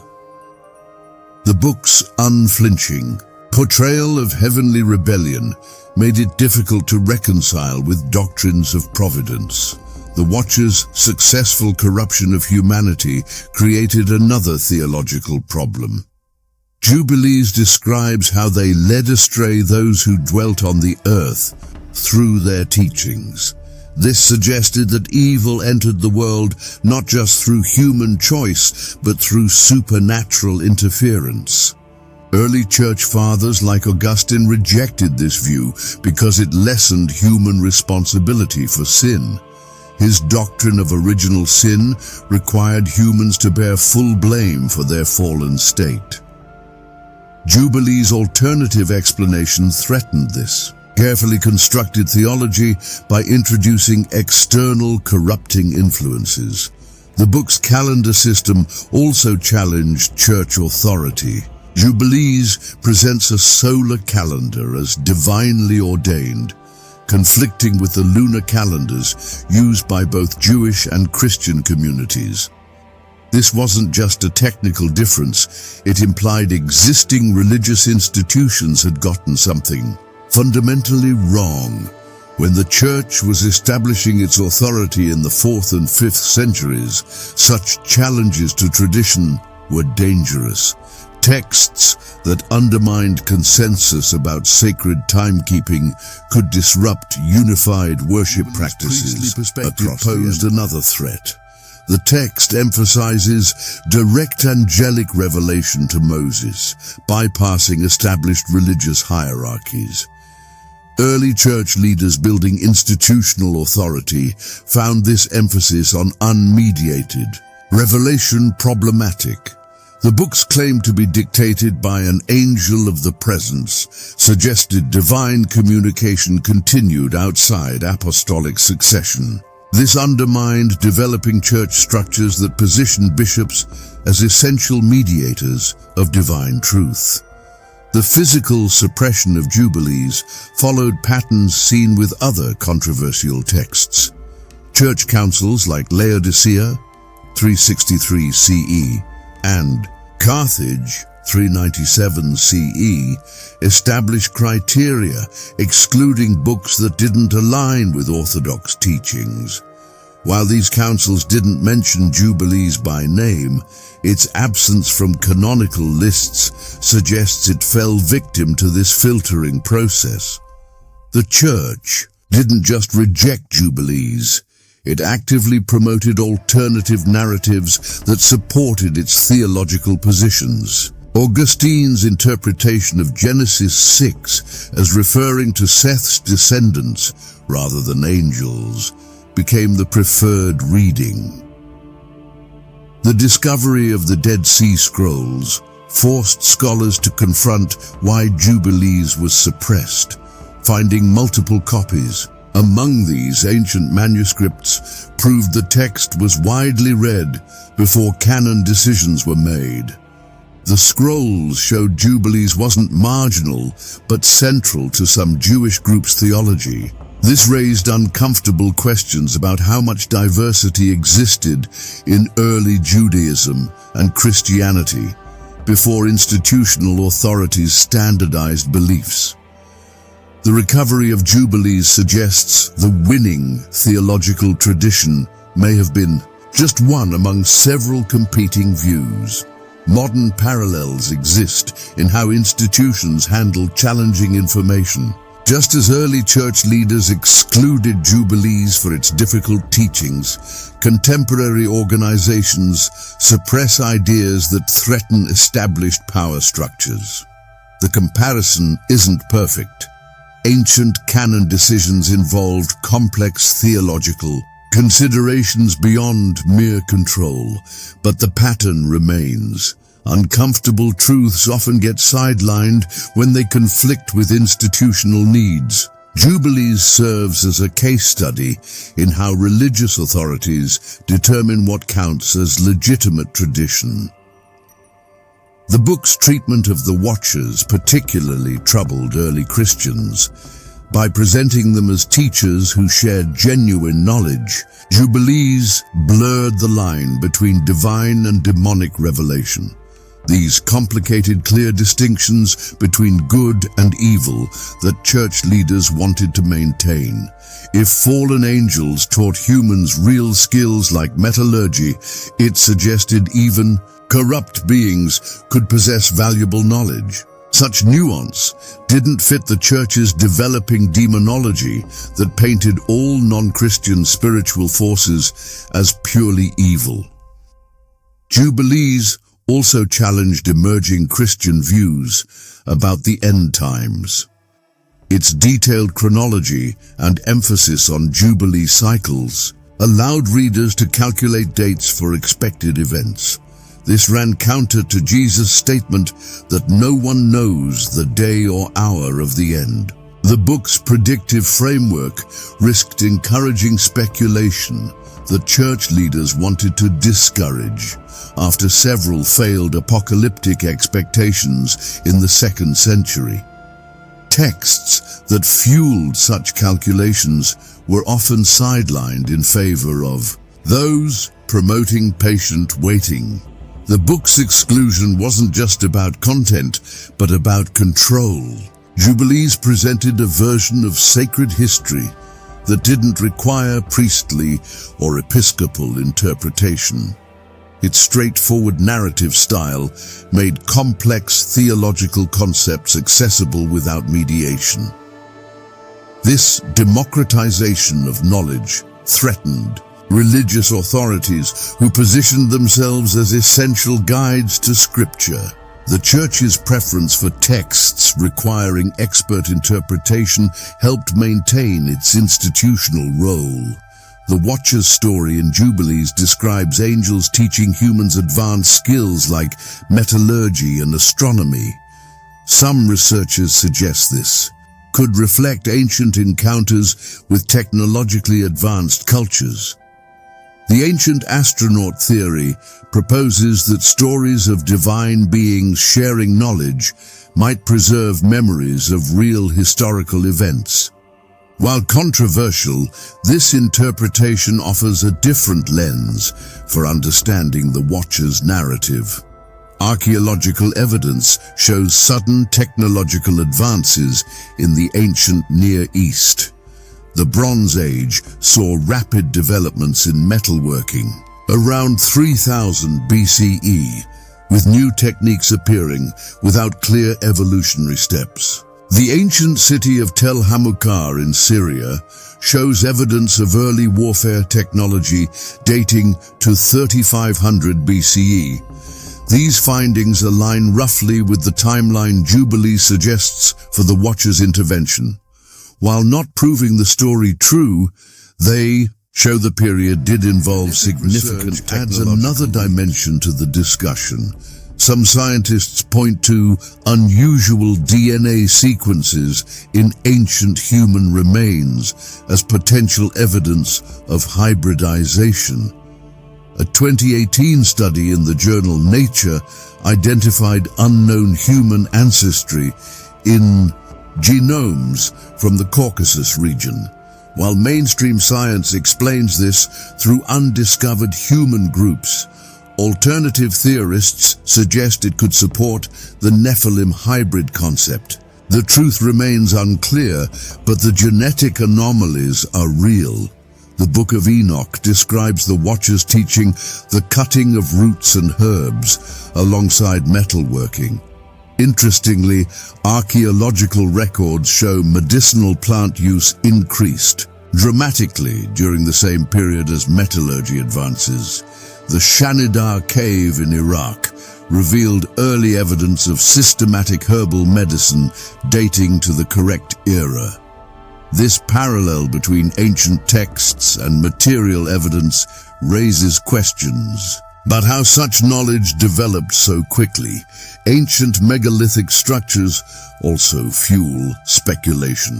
Sites like Baalbek in Lebanon feature stone blocks weighing hundreds of tons, moved with a precision that seems beyond ancient capabilities. Traditional archaeology attributes this to human ingenuity, but some argue the Watcher's story offers an alternative explanation. The debate continues, but the existence of these unexplained constructions remains factual. The sudden appearance of astronomy knowledge in ancient cultures presents another puzzle. Babylonian star catalogues show an sophisticated understanding that appears fully formed without evidence of gradual development. The Watcher's association with teaching astronomy in Jubilees could represent the cultural memory of this knowledge transfer. While mainstream scholars see natural cultural evolution, the abruptness of these advances leaves room for questions. Ancient texts worldwide share surprising similarities to the Watchers' story. The Sumerian Apkallu were semi-divine beings who taught civilizations' arts to humans. Greek myths tell of Prometheus stealing fire from the gods. These parallels across cultures suggest a common theme of advanced knowledge coming from superior beings. Anthropologists debate whether this reflects shared human psychology or possible historical events. The concept of forbidden knowledge appears in multiple traditions. The biblical Tree of Knowledge story shares thematic elements with Jubilees, account of illicit teachings. This recurring motif might represent ancient concerns about technology outpacing wisdom. The Watcher's narrative could encode warnings about the dangers of uncontrolled advancement, a message still relevant today.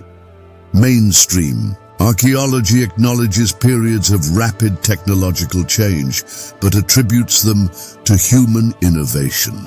The discovery of the Antikythera mechanism, an ancient Greek astronomical computer, shows that advanced technology existed earlier than previously believed. While not proving divine intervention, such finds demonstrate ancient capabilities beyond what texts alone suggested. Genetic studies of human evolution reveal puzzling gaps. The transition from Homo erectus to Homo sapiens shows sudden increases in brain capacity and cognitive abilities.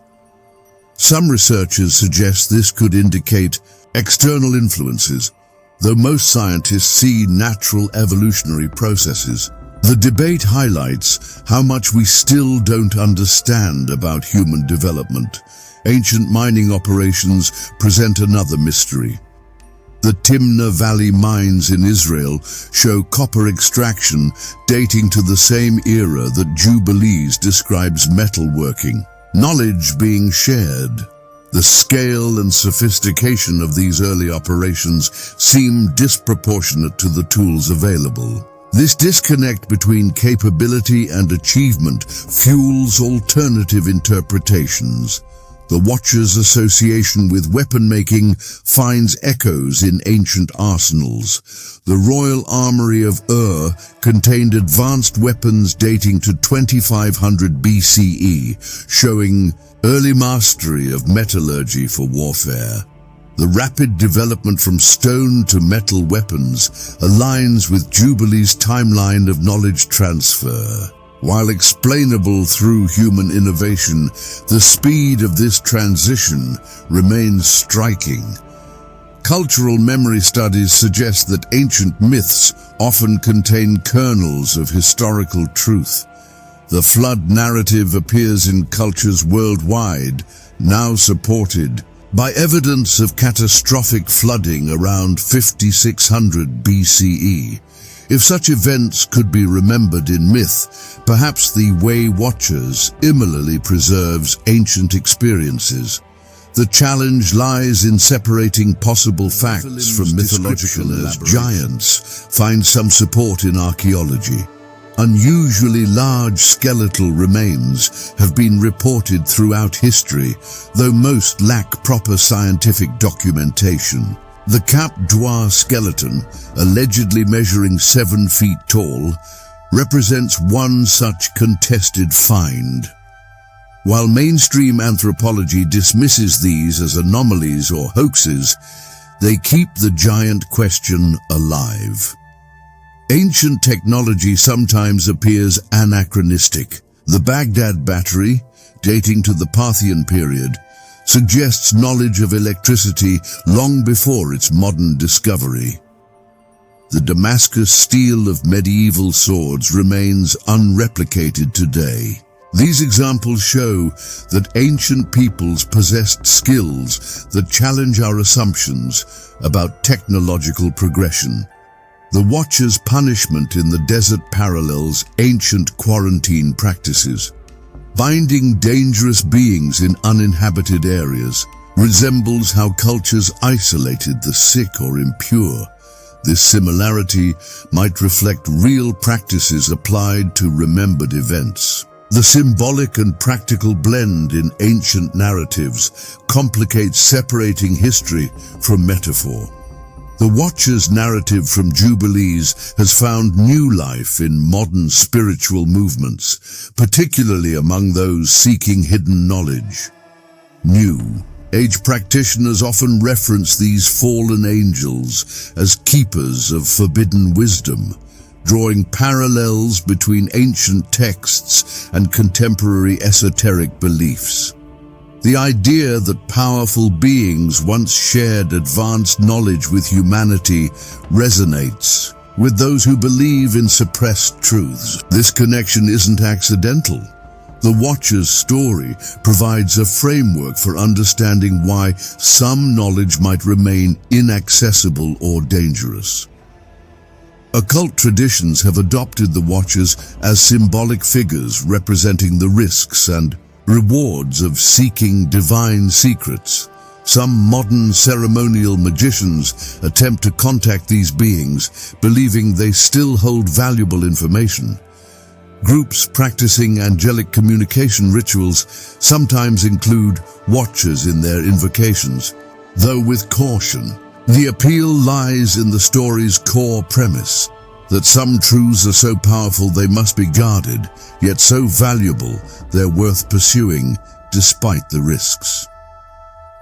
Research from the University of Exeter's Center for the Study of Esotericism shows increased interest in angelic beings since 2010. The 2021 survey found that 38% of alternative spirituality practitioners engage with angel-related practices, including some focused on the Watcher's tradition. This isn't mainstream religion, but a growing subculture that blends ancient texts with modern spiritual seeking.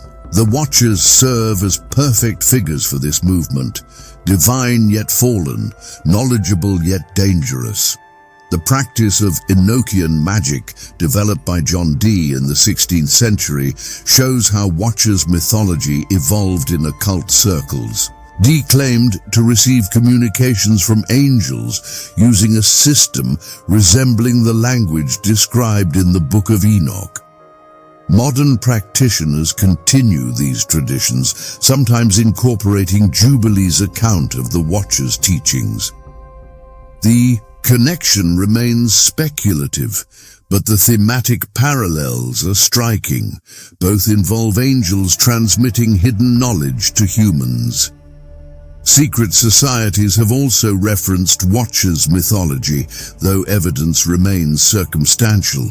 Some Masonic rituals contain elements that echo the Watcher's story, particularly regarding the dangers of improper knowledge transmission. The Ordo Templi Orientis, an occult organization, includes references to fallen angels in its higher degree rituals. These groups don't necessarily worship the Watchers, but use their story as a cautionary tale about power and its misuse.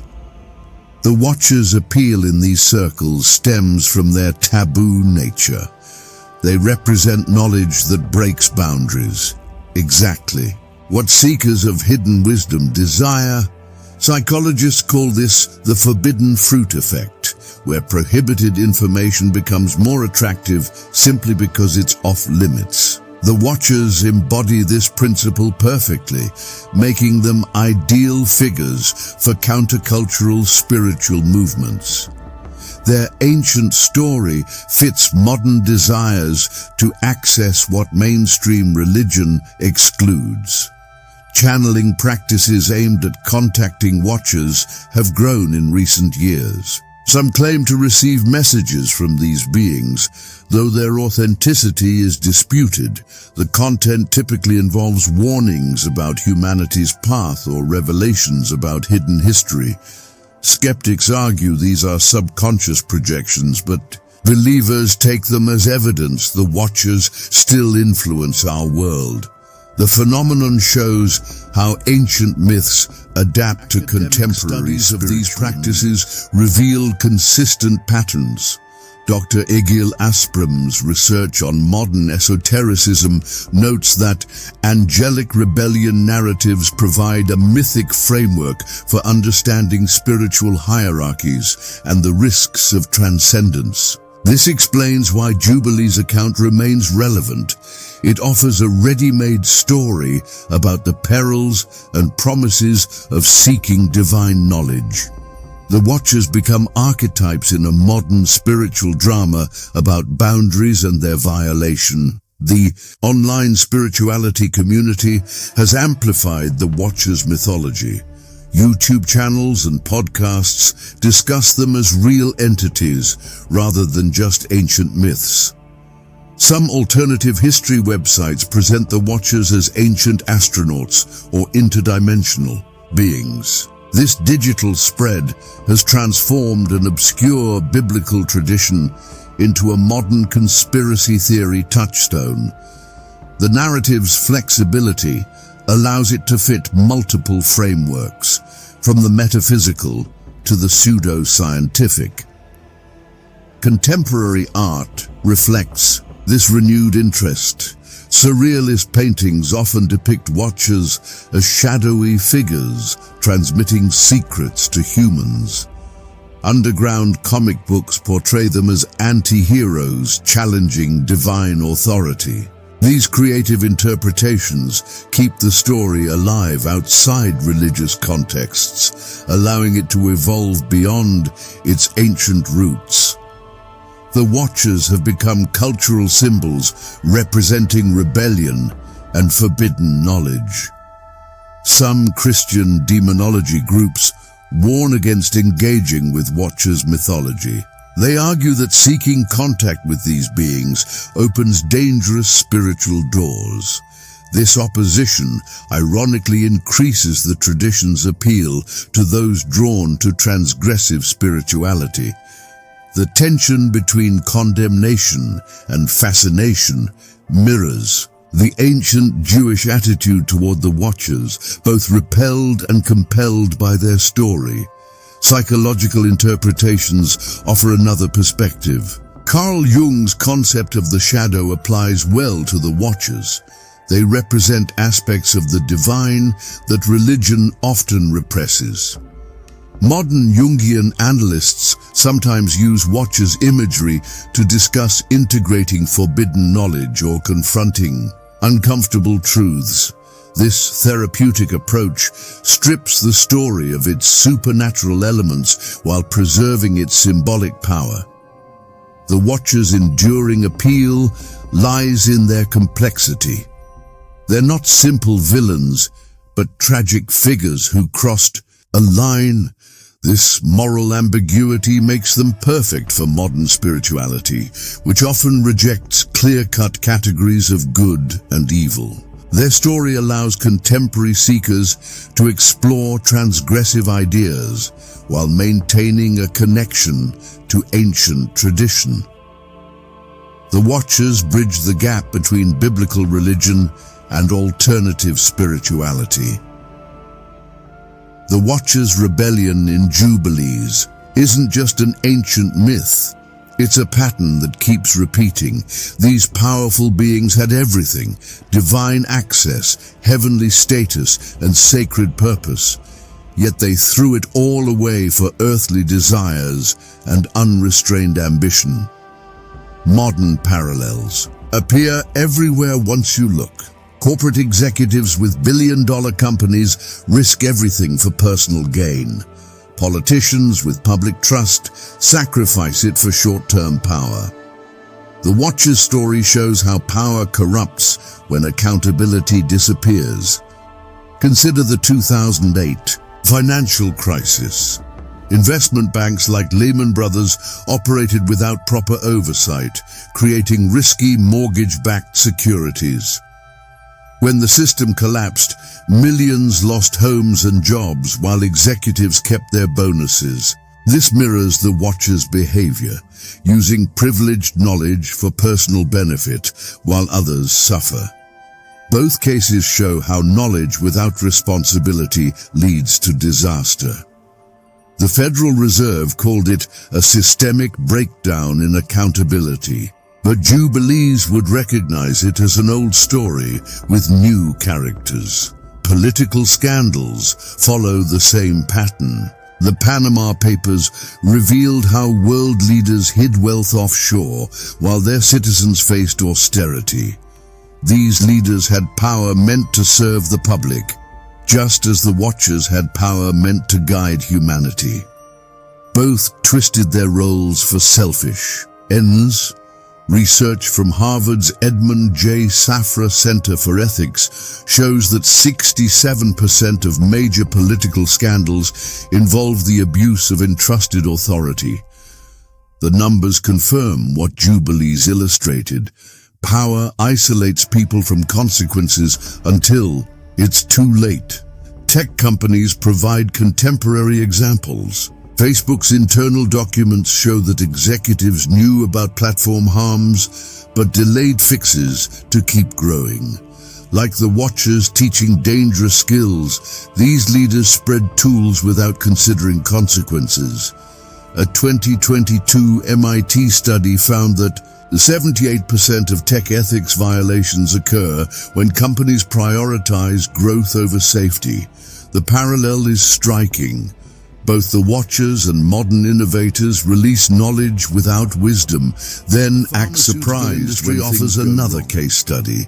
Purdue Pharma aggressively marketed OxyContin while downplaying addiction risks, contributing to the opioid crisis. They had specialized knowledge like the Watchers, but used it to exploit rather than heal. A JAMA study estimates pharmaceutical marketing influences 92% of prescription decisions, showing how powerful knowledge can mislead when ethics fail. The Watchers taught weapon making. Purdue taught doctors to overprescribe. Different eras, same destructive pattern. Celebrity culture demonstrates similar dynamics. Famous figures like Harvey Weinstein or Bill Cosby had industry power that insulated them from accountability for years. Their falls resemble the Watchers, privileged beings who thought rules didn't apply to them. UCLA psychology research shows that fame reduces empathy in 68% of high-profile cases, creating the same disconnect the Watchers experienced. Status becomes an excuse for exploitation rather than a responsibility. Even science isn't immune. The Theranos scandal showed how Elizabeth Holmes's ambition outpaced ethical constraints, defrauding investors and endangering patients. She claimed revolutionary medical knowledge, just as the Watchers claimed divine secrets. Both cases reveal how the desire to be groundbreaking can override moral limits. Stanford Center for Biomedical Ethics reports that 43% of scientific misconduct cases involve noble cause corruption, unethical methods justified by desired outcomes. The Watchers likely told themselves they were helping humanity too. Religious institutions repeat the pattern. Catholic Church abuse scandals show how spiritual authority can enable crimes when unchecked. Like the Watchers, these leaders held sacred trust but violated it. A John Jay College study found that 4% of Catholic priests faced abuse allegations between 1950 and 2002, with many cases hidden by church structures. The parallel is uncomfortable, but clear. Holy offices don't guarantee holy behavior when systems protect the powerful corporate whistleblowers play the Enoch role today.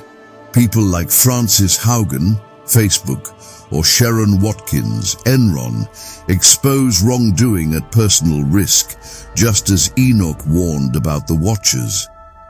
Research from the National Business Ethics Survey shows that 58% of whistleblowers face retaliation, proving how systems resist correction. The Watcher's story reminds us that speaking truth to power has always been dangerous but necessary. Government surveillance presents a modern twist. Programs like PRISM collect vast data while operating in legal gray areas, knowledge gathering, without transparency. The Watchers were originally sent to observe, not interfere. Both cases show how monitoring without boundaries becomes abuse. A Brennan Center report found that 73% of surveillance programs exceed their original mandates, mirroring the Watcher's mission creep from observers to corruptors. The common thread is privilege without accountability. Whether angels or executives, beings with power tend to overreach when no one can stop them. Psychological studies confirm this. The Stanford prison experiment showed how quickly assigned roles corrupt. Jubilees presents this as a cosmic truth. Power untethered from responsibility destroys both the powerful and those they influence. The Book of Jubilees is now more accessible than ever before. Several reliable English translations exist for those wanting to explore this ancient text firsthand. James Vanderkam's translation for the Society of Biblical Literature provides a scholarly version with extensive notes. The version by R.H. Charles remains a standard reference despite being over a century old. Online resources like the Sacred Texts Archive offer free digital copies of older translations. For those wanting physical books, publishers like Oxford University Press and Hendrickson have released affordable paperback editions. Academic commentaries by scholars like Michael Siegel and Kana Werman provide helpful context for understanding Jubilees' complex material. Despite its availability, Jubilees remains controversial in certain religious circles. Some conservative seminaries still discourage students from studying it, considering the text theologically dangerous. A 2020 survey by the Center for the Study of Religion at Princeton found that 62% of evangelical institutions classify Jubilees as not recommended for lay readers. The objections typically focus on its unorthodox angelology and alternative creation chronology. Jewish religious authorities also remain divided. While academic Jewish scholars study Jubilees extensively, many Orthodox yeshivas avoid it due to its exclusion from the Masoretic critical approach. The text presents itself as divine revelation to Moses, but scholars date its composition to the 2nd century BCE. This means it's not an eyewitness account, but a later interpretation of biblical events. Keep in mind that Jubilees reflects specific theological concerns of its historical period, particularly the Hellenistic crisis in Judaism. When encountering its solar calendar system, recognize this was likely a polemic against lunar calendars used by other Jewish groups. The Dead Sea Scrolls show that the Qumran community took this calendar seriously, but mainstream Judaism rejected it. Recent scholarship has transformed how we understand Jubilees' value for biblical studies. Dr. John Collins at Yale Divinity School argues that Jubilees preserves traditions that help explain puzzling gaps in the canonical Genesis narrative. His research demonstrates how the book's Watcher's mythology illuminates New Testament references to imprisoned spirits. Dr. Martha Himmelfarb's work at Princeton shows Jubilees' influence on early Jewish mysticism. Archaeological evidence confirms some of Jubilees' historical details, like its descriptions of Second Temple period priestly conflicts. These findings suggest the text contains more historical memory than previously recognized. The most intriguing aspect of Jubilees may be what we haven't yet discovered. The Dead Sea Scrolls contain previously unknown sections of the text, proving our copies are incomplete. Scholars like Dr. Lawrence Schiffman note that at least 5 chapters referenced in ancient sources remain missing. New digital imaging techniques applied to existing scroll fragments may reveal more lost portions. The Oxford University Jubilees project has identified 17 questionable passages that might represent later additions or corruptions. Each discovery could change our understanding of this complex work. Approach Jubilees with an awareness of its genre. The book blends biblical interpretation with apocalyptic vision and legal code. Its narrative sections read like expanded Bible stories, while its chronological framework resembles ancient royal annals. The angelic revelation device was common in Second Temple Jewish literature, not necessarily meant to deceive, but to establish authority. Recognizing these literary conventions prevents misreading the text as either pure history or mere fiction. Scholars categorize it as a rewritten Bible, a creative retelling that fills gaps and resolves contradictions in Scripture. The text's relationship to other ancient works matters too. Jubilees shares material with 1 Enoch, particularly regarding the Watchers mythology. Comparing these texts shows how Jewish groups developed different versions of the same traditions. The Book of Jubilees also engages with ideas found in later rabbinic midrash, suggesting that some oral traditions eventually written down in the Talmud may derive from earlier sources like Jubilees. These interconnections make the text valuable for understanding the development of Jewish thought. Modern readers should note where Jubilees diverges from familiar Bible stories. Its version of the Abraham narrative includes details not found in Genesis, like elaborate demonic battles during his childhood. The flood story emphasizes the Watcher's role in humanity's corruption more than human sinfulness.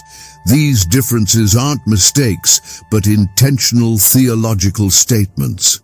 The text consistently emphasizes God's control over creation and the importance of maintaining strict boundaries between holy and profane, Israel and nations, and heavenly and earthly realms. Consider Jubilees' original purpose when reading it. Most scholars believe it was written to strengthen Jewish identity during Hellenistic cultural pressures. Its emphasis on separation from foreign practices and strict observance of Jewish law reflects this context. The book's solar calendar may have been designed to distinguish Jewish practice from neighboring cultures' lunar systems. Understanding this background helps explain why Jubilees takes such a hard line on issues like intermarriage and ritual purity. Concerns that dominated Jewish life history adds another layer of meaning. Preserved primarily by Ethiopian Christians while nearly lost elsewhere, Jubilees represents a strand of biblical interpretation that Western Christianity largely forgot. Reading it expands our understanding of how diverse early Judaism and Christianity were. The differences between Jubilees and canonical scriptures show that ancient believers had multiple versions of their sacred stories, not just the ones that eventually became official. The Book of Jubilees reveals a biblical history far more complex than most people realize. The Watcher's story isn't just ancient mythology, it's a sobering lesson about the consequences of crossing divine boundaries. These fallen angels didn't merely rebel. They permanently altered human history by sharing forbidden knowledge. Their tale forces us to reconsider how evil entered our world and why some texts were excluded from Scripture. What other uncomfortable truths might be hidden in lost books like this? Check the description for resources to explore further and share your thoughts in the comments. Do you believe this story was suppressed intentionally? The answers may surprise you. If this sparked something in you, be sure to subscribe. For more deep dive explorations, like, share and support the channel through Super Thanks or during our live chats with Super Chat. Your engagement helps uncover more hidden truths from ancient times.